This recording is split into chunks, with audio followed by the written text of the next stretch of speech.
The Guam Customs documents clearing the departure of a barge loaded with concrete poles and blocks from Watts Construction lists the cargo as being military cargo and the point of departure as being the port of Guam. But the custom documents are not accurate. The cargo was not military, it was commercial. Ralph Scambalura used the word deceived to describe the inaccuracies in the customs document. How did it come to pass that this document, customs document, reflects military when it wasn't military? Well, they may have, like what they did, they put, it's basic, they look, apparently they look like they consolidated it and they deceived it in some way because of where it was loaded at. The shipment was loaded at the Guam shipyard, and that's another problem with the customs document because it says Port of Guam, not Guam Shipyard.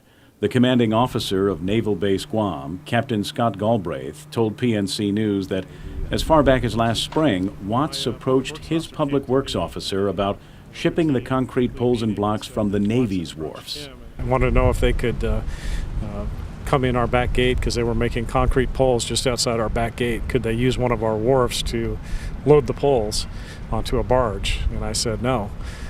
Why? We don't do commercial activity on our base.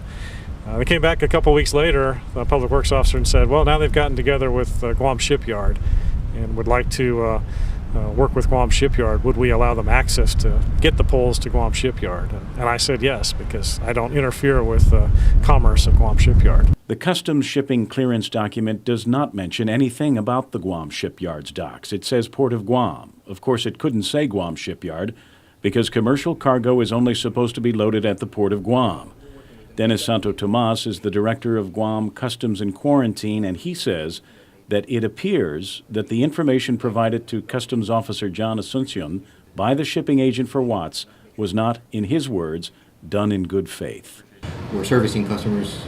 A lot of this is done in good faith, and apparently in this particular case, it wasn't in good faith in that we were told that it was military cargo when in fact it was commercial. And we were also of the understanding it was being loaded from the commercial port. Santo Tomas says Guam Customs is cooperating with the port's own investigation into the Watts shipment, and any future requests for customs clearance from Watts have now been put on hold until the problem has been cleared up. Kevin Kerrigan, PNC News.